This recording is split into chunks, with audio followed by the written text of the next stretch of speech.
What's up, YouTube? Welcome back to my channel.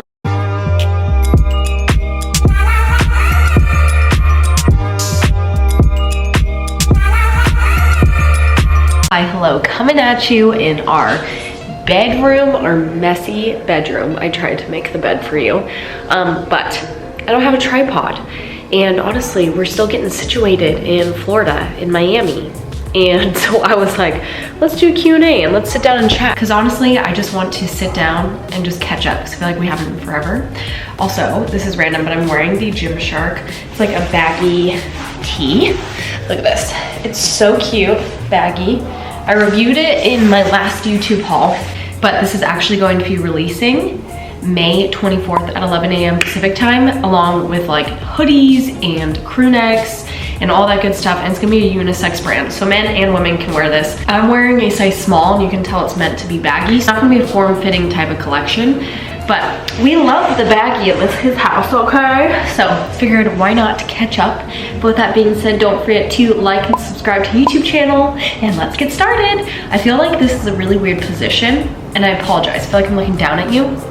Also, Sir Benton, back his tushy on up. Here he is. Oh, you can hear an airplane. Billy's like, what the heck? We still have no furniture, so if it's a bit echoey, I apologize. Also, remember how my hairstylist was like, Sav, you will never style your bangs? She wasn't wrong. I have yet to like apply anything to them, as in like heat or whatever it may be. Like, had my hair in a bun, and it's just a little messy, but on here we show full transparency. Am I right? Okay, so on my Instagram, I asked questions. Figured why not sit down and shoot it, you know? Why not just chat? And anything and everything under the sun was open for interpretation and open for conversation. That kind of rhymed. But let's start. I always like to go down. I don't know if it's most exciting to start this way, but I always start down and I scroll up. So, maybe not juicy, but have you ever struggled from homesickness as an adult? 100%, of course. I miss my mom and I miss my dad every single day. I'm so excited because I get to see both of them in June. So in a month, I'm going to see my dad in Arizona, and then I'm also going to see my mom in Washington. And I'm really lucky and fortunate because I have events in those states. So I was like, I'm gonna stay an extra week and spend time with them. So yeah, if you're struggling with homesick, I even am struggling with being homesick for Huntington right now. That's normal. There's nothing wrong with feeling homesick. That's completely normal, and I would be a robot if I didn't feel this way. So bebop boop, I'm human. Breast augmentation update. How are they feeling? How are they settling in? They're great. It's been like, what? I got it in January, February, March, April, May. Wow. Almost 6 months. They're really soft now. They feel natural. They move more. They're definitely not as swollen, and I freaking love them. I was honestly, full transparency, really hesitant on the size because not a lot of girls go that small. Usually when they get, you know, that surgery, they go a little bit bigger, and I wanted like natural C's, and I'm so thankful that I did that, and that is just my personality, and I knew I wanted to stay petite. So if you are like me and wanted to be smaller but perky, because before I was so flat, I had nothing, so I just wanted a little oomph, and it's perfect. So if you're like me and that's what you want, there's nothing wrong with it. The doctors tell you to go bigger, stick to your guns if you want. I'm so thankful that I did. That's my biggest takeaway, is I'm loving it. And I haven't done a push-up yet, even though I'm approved to. Things like that I'm a little nervous about, but baby steps, am I right? Pros and cons of your job. Pro is I love what I do. I get to talk to you guys. I get to be myself. I get to help so many lives and touch so many people, men and women. That's what I love, and I love being my own boss, and I love it. This was my dream job. But I would say a big con, which I think is kind of a no-brainer, and a lot of influencers would say, is it can be hard sometimes when you see negativity, or just like how people want to tell you how to live your life. Like, I think that is the biggest con, is you just get so much judgment, so sometimes you have to protect yourself. And for me, I'm a very open book, so when I have to do that, I don't like it. But I do have to be careful, and I do have to keep in mind my own mental health and my own family and my friends, and keep things private.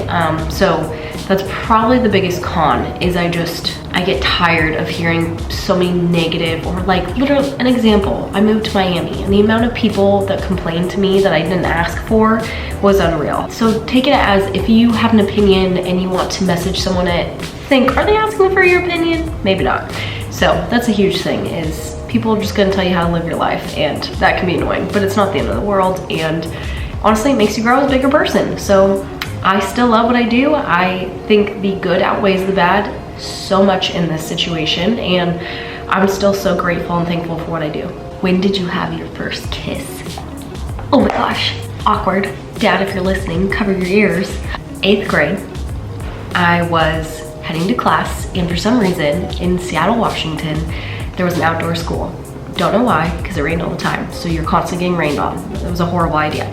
It was an outdoor school. I was dating a guy that was a year younger than me, so he was in 7th grade, I was in 8th. And we were about to go to class, and I was so nervous. And I remember I put the Smackers, the Lip Smackers shiny lip gloss, this one, remember this? Fave flavors. And the boyfriend at the time laid a fat one on me before I went to class, before first period. And I was so nervous. Yeah, so 8th grade. Well, what is that, 13, I think? What do you do when you have a bad day? Wallow in self-pity? No, I'm kidding. Do you know what that's from? The Grinch. Honestly, when I have a bad day, go for a walk by myself, or I'll do something that cheers me up, like go get coffee, get my nails done. I don't know, like call someone you love, that it's good to catch up with them, but just doing something that is gonna make you happy and feel a little bit more fulfilled. And that's kind of like, read a book, go to a park and sit down and read a book, something like that. And just kind of allow yourself to have that bad day, but also how can you turn it around. Pet peeves. I've talked about this before. Biggest pet peeve is when people bail on your plans. I can't stand that. My friends know it, I can't stand it. I get it once in a blue moon, but the reoccurring, it's one of my biggest pet peeves, because it's like a direct representation of like you not respecting the other person's time as well. So that for me is like a big turn off and a big pet peeve. If you're late, you're on time. If you're on time, you're late. But no, really, it's just like if people cancel on you all the time. I get if people are going through something, but when it's reoccurring, I just think it's disrespectful. Do you have siblings? Yes, I have 2 step siblings, and my dad married my stepmom when I was older, so honestly I'm not close with them at all. And then I have a full brother, and he lives in Seattle. And honestly, he grew up more with my dad, and I grew up more with my mom, because my parents split when I was about 10. So I love him, but we're just like not as close. We're truly polar opposites. People that know my brother and I laugh because how I grew up, we're just complete opposites, but I still love him. He's very loud and humorous, and I don't even know how to describe my brother, but good dude. What's the biggest BS that you've heard or once believed about the fitness industry? Could go on about this. Honestly, pet peeve is when people are like, target your love handles, target your hip dips, grow an ab. Like, no. You literally cannot do that. So you can't pinpoint fat. Set women and men up for failure. Even if you say, hey, how to target love handles, and then in your description, actually you cannot, whoopsies, there it is, like, yeah, whatever, that's fine. But those specific ones that are like, how to target a love handle, and they're like doing a side crunch, I'm just like, ma'am. Okay, weird questions about sex, first off. We keep this PG, we keep it rated G actually. So we're gonna not answer those because boundaries. Would you go back to being vegan? Honestly, no. You guys saw I do like challenges to be vegan. I've never been like fully vegan other than the challenges. Honestly, no, I am not a big cook. Michael and I just went to the grocery store and I had no idea what to pick up. So I picked up ketchup, barbecue sauce, ranch, fries, and Beyond sausage. And that was what I bought. So I just feel like for me, I'm not very creative, nor do I cook very much. So I really struggled when I was vegan, but I respect veganism. I respect all types of diets. I just don't think it would be for me unless we had like a private chef that could cook vegan for us, you know? Have you ever thought about cutting your hair short? Ma'am, I hated it. I cut it short and I cried and cried. And ever since then, I've been trying to get back to my luscious locks because I had long hair and I loved it. And honestly, I just don't think short hair is in it for me. For some reason, it made me look older. I don't know, I hated it. I like long hair. Also, I put my hair up so much, so half the time it's in a bun. Actually, like 4/5 of the time, it's in a bun. Oh my gosh, can you make a video throwing a paper plane off your balcony? Honestly, no. I feel like it's so high up. I don't want to hurt anybody. I don't even know. What if a piece of paper gives you a paper cut? I don't know. I will never, ever toss anything off of this balcony. How to meet gal pals in a new place. So scared to move because of this. Friends. You will always make new friends, and you can keep your old ones. That's the best part. I was literally messaging my friend Ashley, who I met in California, and she's coming in July for a week to spend time with me. You can always keep your friends, but don't let them hold you back from wanting to move. You will always meet new people. You just have to be open to conversation.